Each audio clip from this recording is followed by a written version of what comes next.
The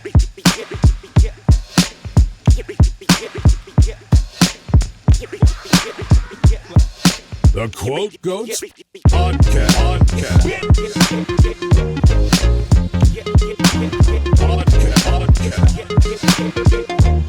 The Quote Goats Podcast.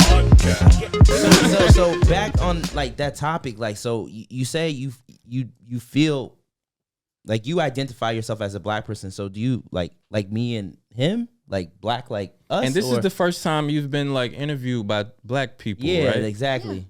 Yeah. That's why I want to know. I met black people everywhere, and also I've been in Kenya. Was a very expressive travel. Also so you went to Kenya. You visited Africa. Visited Africa, and there were several magical moments. Magical moments. Yeah. The people of Africa didn't have any problem with no you and no. Also did they know of you when you went there? Also some know me from television, and they I first thought it was British television, but they told us it's US television. Okay, so they accepted you with open arms, like. Also, I have to say, my travel was not going to lodges and being the king.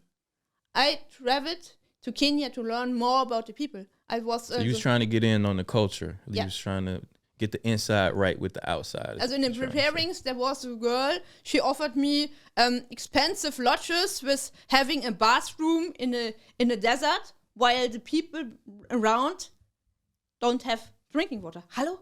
Huh? Wow. I mean, when I go to Africa, I stay at a resort. You know what I'm saying? I get the all-inclusive, you know.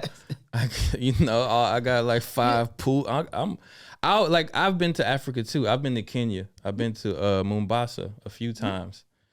And even though I was staying at a resort, because I want to be comfortable and shit.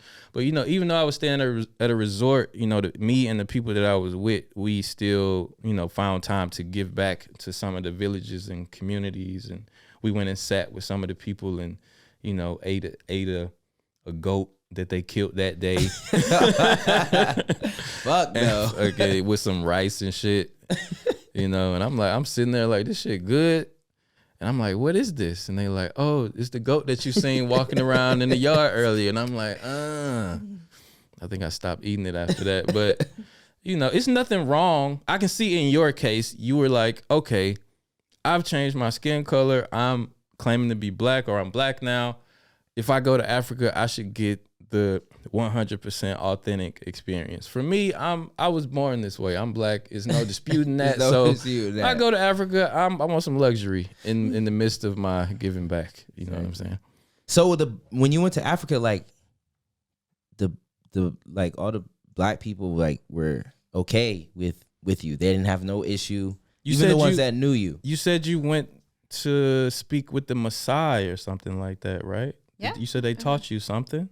Also, I lived with the Maasai. They're like the jumping. They do the jumping dance and stuff, yeah, right? Me too. Yeah. Oh, they taught you that dance? Can you do it? Yeah, I've done it too. No, we're not gonna ask her to do it right now. Yeah, you gotta do it right now. You gotta do it right now. Can you do it right now? It's pretty crazy dance. She got to jump pretty high. Yeah. Oh, you gotta jump high. Yeah, we definitely need more fit.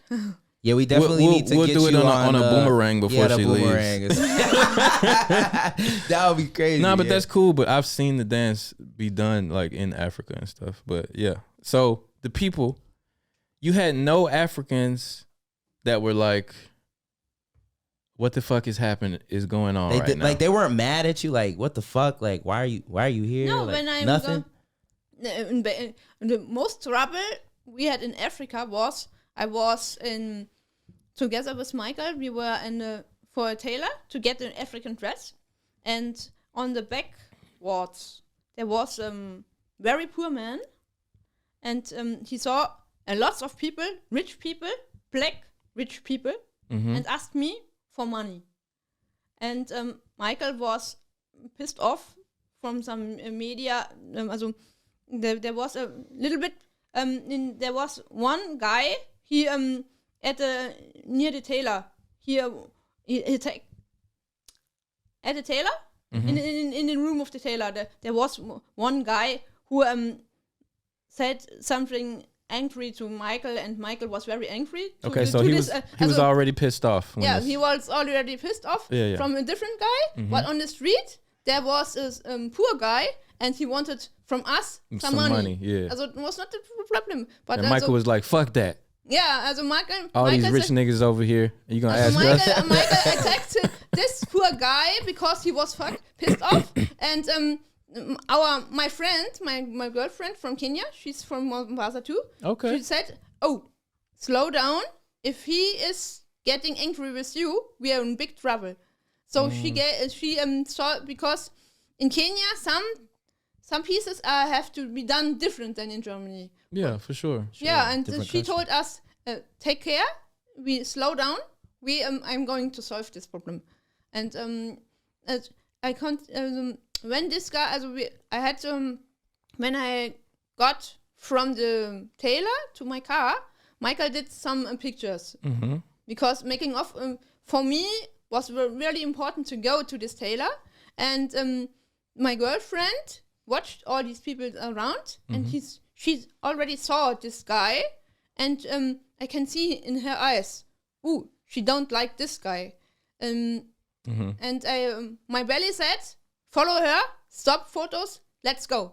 And so he was like an African gangster or something? He was like that's what it sounded like, shit. Like not he's really. not the dude to fuck with, probably. Not really a gangster, but also a poor guy with a lot of friends around. And if he makes trouble, it's big trouble. So this is the only trouble you encountered when you were in. No, that's what's a very. That was the biggest thing. That was the biggest thing. That was the one important thing. Wo also the biggest trouble was we were on safari, also Michael, and we had after this, at the end of the time, we made a safari by self. Also Michael was the driver. We had the rental You went car. on safari by yourself In Africa. That sounds really. I've been on safari in Africa. Yeah, Lions. At one point it was a lion where he's sitting. Fuck that. But I'm with guys like people who know what the fuck they're doing with guns and bullets and tranquilizers and shit. And I felt a little comfortable, but with Michael driving, I don't think I would be too comfortable. So you guys went on safari alone? We're not alone. We had phone, and we had my girlfriend was on board, and we was prepared. But did you have like a person from Africa with you? Yes. Okay. We had helping teams from Africa on board. Oh, so she had the same shit you had, like probably, yeah. But while driving in the park, we lost the track. Also we turned not direct. You got lost on safari in Africa. Then we entered. Also the road was under construction, but this construction trailer was at the other end. Okay. At the first, the street was totally normal, but they worked in the morning, and there was a lot of sand. Okay. And we had to. You got stuck in the sand, is what you're saying. Not direct, but we passed this way, but this was a hard work. Okay. Okay, so I get it. The safari was big trouble too, but what we're really trying to get at is like it was really exciting, interesting things. Also, while we because when we followed this track, and she said we have to go to the end of this track until the lights. Also, we have to leave the park before sunset. Okay. But because of this trip, it's getting more dark and more dark. And if you go stuck in this sand, you have the lions. Oh, okay. In the lions evening. gonna fuck you up. Yeah. This was really exciting. Have some dark meat for the night. Yeah. But Yo, if you enjoyed this podcast, you already know what to do. And if you don't know what to do, I'm gonna tell you what to do. Hit that subscribe, hit the bell icon, and give us a like. Cause it's the Quote Go podcast, man. You can't go wrong. Tune in every weekday, 6:00, Friday, full episodes on YouTube and Spotify. Hit us up on the Instagram. Give us topics. And we appreciate it, man. Quote Goes podcast. We out.